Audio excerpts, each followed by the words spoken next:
ಇವತ್ತು ಸನ್ಮಾನ್ಯ ನಮ್ಮ ರಾಜ್ಯಾಧ್ಯಕ್ಷರು ಮತ್ತು ರಾಷ್ಟ್ರೀಯ ಕೇಂದ್ರ ಸಚಿವರು ಆದಂಥ ಸನ್ಮಾನ್ಯ ಕುಮಾರಸ್ವಾಮಿ ಅವ್ರನ್ನ ತುಂಬ ದಿವಸದ ಮೇಲೆ ನಾವೆಲ್ಲರೂ ಕೂಡ ಒಂದು ಸಭೆಯನ್ನು ಸೇರಿ ಪಕ್ಷದ ಎಲ್ಲ ಶಾಸಕರು ಲೋಕಸಭಾ ಸದಸ್ಯರು ವಿಧಾನ ಪರಿಷತ್ ಸದಸ್ಯರು ಮತ್ತು ಹಲವಾರು ಮುಖಂಡರುಗಳೆಲ್ಲ ಸೇರಿ ಹಲವಾರು ವಿಷಯಗಳ ಬಗ್ಗೆ ಚರ್ಚೆಯನ್ನು ಮಾಡಲಾಯಿತು. ಸುದೀರ್ಘವಾಗಿ ಚರ್ಚೆ ಆಗಿದ್ದರಿಂದ ಇವತ್ತು ಎಲ್ಲ ವಿಷಯಗಳು ಕೂಡ ಒಂದು ಫ್ರೂಟ್ಫುಲ್ಲಾಗಿ ಡಿಸ್ಕಷನ್ ಆಯಿತು ಅಂತ ಹೇಳಲಿಕ್ಕೆ ಬಯಸ್ತೇನೆ. ಮೊದಲನೇದಾಗಿ ಏನು ಮುಂಬರ್ತಕ್ಕಂಥ ವಿಧಾನ ಪರಿಷತ್ ಚುನಾವಣೆ ಏನಿದೆ, ಏನು ಗ್ರ್ಯಾಜುಯೇಟ್ ಕಾನ್ಸ್ಟಿಟ್ಯೂನ್ಸಿಗಳಿಗಿರ್ಬೋದು, ಅದಕ್ಕೆ ನಾವೆಲ್ಲರೂ ಕೂಡ ಟೀಚರ್ಸ್ ಕಾನ್ಸ್ಟಿಟ್ಯೂನ್ಸಿ ಇರ್ಬೋದು, ಅದಕ್ಕೆ ನಾವು ಅಭ್ಯರ್ಥಿಗಳನ್ನ ಹಾಕೋದಕ್ಕೆ ಹೇಗೆ ಅಂತಕ್ಕಂಥದ್ದಕ್ಕೂ ಕೂಡ ಒಂದು ಕಮಿಟಿ ಭೋಜೇಗೌಡರು ಮತ್ತು ನಮ್ಮ ವಿವೇಕಾನಂದ ಅವರು, ಮಂಜೇಗೌಡರು ಮತ್ತು ಶಿವಶಂಕರ್ ಇವರೆಲ್ಲರನ್ನು ಸೇರಿ ಒಂದು ಸಮಿತಿಯನ್ನು ಕೂಡ ಮಾಡಲಾಯಿತು.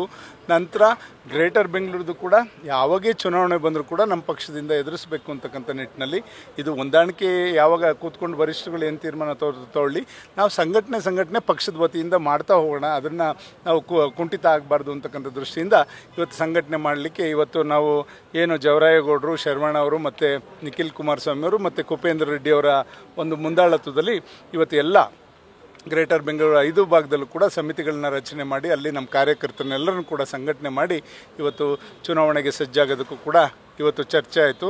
ನಂತರ ಕೋರ್ ಕಮಿಟಿದು ಕೂಡ ಚರ್ಚೆ ಆಗಿ ಕೋರ್ ಕಮಿಟಿ ಚೆನ್ನಾಗಿ ನಡೀತಾ ಇತ್ತು. ಎಲ್ಲೋ ಒಂದು ಕಡೆ ಅಧ್ಯಕ್ಷದು ಮತ್ತು ಒಂದು ಸ್ವಲ್ಪ ಮಾತಿನ ಇದರಲ್ಲಿ ಅದು ವಿಳಂಬ ಆಗಿದೆ. ಇದನ್ನು ಮತ್ತೆ ಪುನರ್ರಚನೆ ಕ್ಲೀನಾಗಿ ಮಾಡಿ ಇನ್ನು ಅದನ್ನು ಸದೃಢವಾಗಿ ಕೋರ್ ಕಮಿಟಿ ರಚನೆ ಆಗಬೇಕು ಅಂತಕ್ಕಂಥದ್ದು ಆ ಕಮಿಟಿನಲ್ಲೇ ಅದನ್ನು ಪುನರ್ ಪರಿಶೀಲನೆ ಮಾಡ್ತಕ್ಕಂಥ ಕೆಲಸಕ್ಕೆ ಇವತ್ತು ರಾಜ್ಯಾಧ್ಯಕ್ಷಗೂ ರಾಷ್ಟ್ರಾಧ್ಯಕ್ಷಗೂ ಅದನ್ನು ವಹಿಸ್ಕೊಡಲಾಗಿದೆ. ಅದನ್ನು ಸನ್ಮಾನ್ಯ ಕುಮಾರಸ್ವಾಮಿ ಅವರು ದೀಪಾವಳಿ ಹಬ್ಬ ಆದ ನಂತರ ಅದನ್ನು ತೀರ್ಮಾನಗಳನ್ನ ತಗೊಳ್ಳಿಕ್ಕೆ ಒಂದು ತೀರ್ಮಾನ ಮಾಡಿದ್ದಾರೆ. ಮತ್ತು ರಾಷ್ಟ್ರೀಯ ಒಂದು ಪಕ್ಷದ ಇದನ್ನು ಸಭೆಯನ್ನು ಇಲ್ಲಿ ನವಂಬರಲ್ಲಿ ಮಾಡಲಿಕ್ಕೂ ಕೂಡ ಒಂದು ತೀರ್ಮಾನ ಆಗಿದೆ. ಎಲ್ಲ ರಾಜ್ಯಗಳನ್ನು ಎಲ್ಲ ಅಲ್ಲಿರ್ತಕ್ಕಂಥ ಪಕ್ಷದ ಅಧ್ಯಕ್ಷಗಳನ್ನ ಎಲ್ಲರನ್ನು ಪದಾಧಿಕಾರಿಗಳನ್ನ JDS ಪೂರ್ಣ ಅದಾದಮೇಲೆ ನವಂಬರ್ 22ನೇ ತಾರೀಕು ನಮ್ಮ ಪಕ್ಷ ಅಸ್ತಿತ್ವಕ್ಕೆ ಬಂದು 25 ವರ್ಷ ಆಗ್ತದೆ.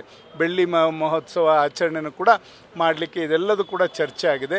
ಖಂಡಿತ ಇದನ್ನು ಒಂದು ಸ್ಥಳ ಎಲ್ಲ ನಿಗದಿ ಮಾಡಿ ಯಾವ ರೀತಿ ಮಾಡಬೇಕು ಅಂತಕ್ಕಂಥದ್ದು ಕೂಡ ಚರ್ಚೆ ಆಯಿತು. ಇಷ್ಟೆಲ್ಲ ಕಾರ್ಯಕ್ರಮಗಳು ಪಕ್ಷದ ಸಂಘಟನೆ ಮತ್ತು ಕುಮಾರಸ್ವಾಮಿ ಅವ್ರ ಬಗ್ಗೆ ಕೂಡ ಏನು ಜನಗಳಲ್ಲಿ ಹಲವಾರು ರೀತಿ ವ್ಯಾಖ್ಯಾನಗಳನ್ನ ಮಾಡ್ಕೊಂಡು ಬಂದಿದ್ದಾರೆ. ಹಲವಾರು ಸಾರ್ವಜನಿಕರಲ್ಲಿ ಒಂಥರ ಕುತೂಹಲನೂ ಕೂಡ ಇತ್ತು. ಅವರು ಒಂದೇ ಸಲ ತೆಳ್ಳಗಾಗಿದ್ದರಿಂದ ಅವ್ರ ಬಗ್ಗೆ ಏನೇನೋ ಹಬ್ಬಿಸ್ಕೊಂಡು ಬರೋವಂಥ ಕೆಲಸನ ಆಗಿತ್ತು.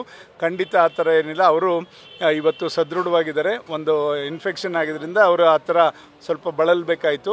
ಈಗ ಅವರು ಚೇತರಿಸ್ಕೊಂಡು ಇವತ್ತು ಮರಳಿ ಮತ್ತೆ ಎಲ್ಲ ಸಂಘಟನೆಗೆ ಮತ್ತು ರಾಜ್ಯ ದೇಶದ ಒಂದು ಎಲ್ಲ ರೀತಿಯ ಸಮಗ್ರ ಅಭಿವೃದ್ಧಿಗೆ ಅವರು ಒತ್ತನ್ನು ಕೊಡಲಿಕ್ಕೆ ಇನ್ನೊಂದು 15 ದಿವಸದಲ್ಲಿ ಅವರು ಹೊರಗೆ ಬಂದು ಎಲ್ಲ ಭಾಗದಲ್ಲೂ ಕೂಡ ಇವತ್ತು ಅವರು ಪ್ರವಾಸನ ಮಾಡಿ ಸಂಘಟನೆಗೆ ಮುಂದಾಗ್ತಾರೆ. ಅದ್ರ ಬಗ್ಗೆ ಯಾರಿಗೂ ಕೂಡ ಕಾರ್ಯಕರ್ತರಿಗೆ ಆತಂಕ ಬೇಡ.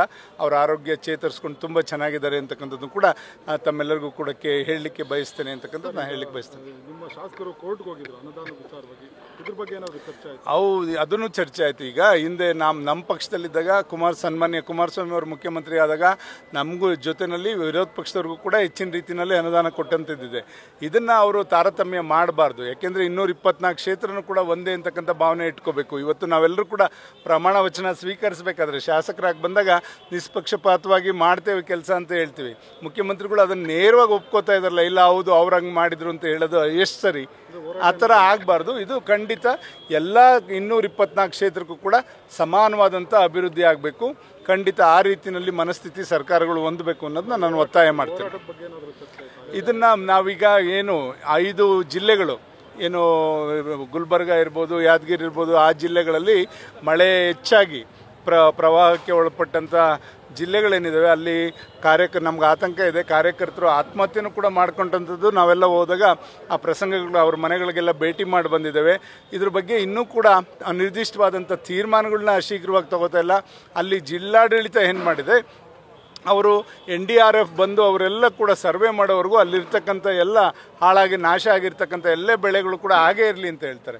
ಒಂದು ರೈತಂಗೆ ಆತಂಕ ಏನಾಗಿದೆ, ರೈತ ಹಂಗೆ ಕೈ ಕಟ್ಕೊಂಡು ಇವ್ರು ಹೇಳ್ದಂಗೆ ಸುಮ್ಮನೆ ಕೂತ್ಕೊಳ್ಳೋಕ್ಕಾಗಲ್ಲ. ರೈತ ಇವತ್ತು ಅದು ಆ ಬೆಳೆ ನೆಚ್ಕೊಂಡಿರೋಕ್ಕಾಗಲ್ಲ, ಮತ್ತೆ ಇನ್ನೊಂದು ಬೆಳೆ ಹಾಕಲೇಬೇಕು. ಅವ್ನಿಗಿರ್ತಕ್ಕಂಥ ಅವಕಾಶ ಜೋಳ ಇಲ್ಲ ಕಡಲೆ ಹಾಕೋಕ್ಕೆ ಅವಕಾಶ ಇದೆ ಈಗಿರ್ತಕ್ಕಂಥ ವೇಳೆನಲ್ಲಿ. ಆದ್ದರಿಂದ ರೈತಂಗೆ ಆ ಥರ NDRF ನಾಮ್ಸಲ್ಲಿ ನಾವು ಸರ್ವೆ ಮಾಡದೆ ಹೊರತು ಅವ್ರು ಪರಿಹಾರ ಕೊಡಲ್ಲ. ಇವ್ರು ಪರಿಹಾರ ಎಷ್ಟು ಕೊಡ್ತಾರೆ ಅದನ್ನು ಘೋಷಣೆ ಮಾಡಿ ಇದನ್ನು ಕೇಂದ್ರ ಸರ್ಕಾರದ ಜೊತೆ ಮಾತಾಡಿ ಇವತ್ತು ಅದನ್ನು ಕೂಡ ಸನ್ಮಾನ್ಯ ಕುಮಾರಸ್ವಾಮಿ ಈಗಾಗಲೇ 15 ದಿವಸದಿಂದನೇ 5 ಜಿಲ್ಲೆಗಳ ಪರವಾಗಿ ಇವತ್ತು ಕೇಂದ್ರಕ್ಕೆ ಮನವಿಯನ್ನು ಕೂಡ ಮಾಡಿಕೊಂಡಿದ್ದಾರೆ. ಅದನ್ನು ಕೂಡ ಶೀಘ್ರ ಕೊಡಿಸೋದಂತಾಗ್ತದೆ. ಒಂದು, ನಾನು ಕಂದಾಯ ಸಚಿವರಲ್ಲಿ ಮುಖ್ಯಮಂತ್ರಿಗಳಲ್ಲಿ ಒತ್ತಾಯ ಮಾಡ್ತಕ್ಕಂಥದ್ದು ಇಷ್ಟೇ, ಇವತ್ತು ನೀವು ಏನು ಬೆಳೆ ನಾಶ ಆದಾಗ ಈ ಪರಿಸ್ಥಿತಿಗೆ ಹೋಗ್ತಿರಲ್ಲ, ಅತಿವೃಷ್ಟಿ ಇಲ್ಲ ಅನಾವೃಷ್ಟಿ ಆದಂಥ ಸಂದರ್ಭದಲ್ಲಿ ಚಿಂತನೆ ಮಾಡ್ತಿರಲ್ಲ, ಇದಕ್ಕೊಂದು ನಿಮಗೆ ಒಂದು ಸಲಹೆ ಕೊಡ್ಲಿಕ್ಕೆ ಬಯಸ್ತೇನೆ ರಾಜ್ಯ ಸರ್ಕಾರಕ್ಕೆ.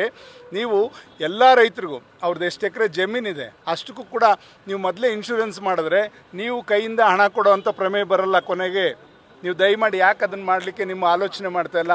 ಎಲ್ಲ ರೈತರದ್ದು ಇನ್ಶೂರೆನ್ಸು ಮುಂದಿನ ದಿನಗಳಲ್ಲಿ ನೀವು ಕಟ್ಟಿದ್ರೆ ಖಂಡಿತ ಈ ಥರ ಕೊನೆಗೆ ನೀವು ಎಲ್ಲೋ ದುಡ್ಡು ಕೊಡ್ಲಿಕ್ಕಾಗ್ದಲೇ ಅನೌನ್ಸ್ ಮಾಡೋದು ಮತ್ತು ಕೊಡದೇ ಇರೋದು ಮತ್ತು ಎಕರೆಗೆ ಇಷ್ಟು ಅಂತಕ್ಕಂಥದ್ದು ಅದು ಅವ್ರಿಗೆ ಸರಿಯಾಗಿ ಪರಿಹಾರ ಆಗಲ್ಲ. ಈಗ ಎಕರೆಗೆ 25,000 ಕೊಟ್ಟರೆ ಈ ವರ್ಷ ಅವ್ನು ಜೀವನ ಮಾಡಲಿಕ್ಕೆ ಸಾಧ್ಯ ಆಗ್ತದೆ. ಅದರ್ವೈಸ್ ಆ ರೈತಂಗೆ ಎಲ್ಲೂ ಕೂಡ ಏನು ಎಲ್ಲದನ್ನು ಕೂಡ ಅವನು ಕಾಳು ಕಡ್ಡಿಯಿಂದ ಹಿಡಿದು ಎಲ್ಲದನ್ನು ಕೂಡ ಖರೀದಿ ಮಾಡಿ ಅವ್ನು ಜೀವನ ಮಾಡಬೇಕಾಗ್ತದೆ.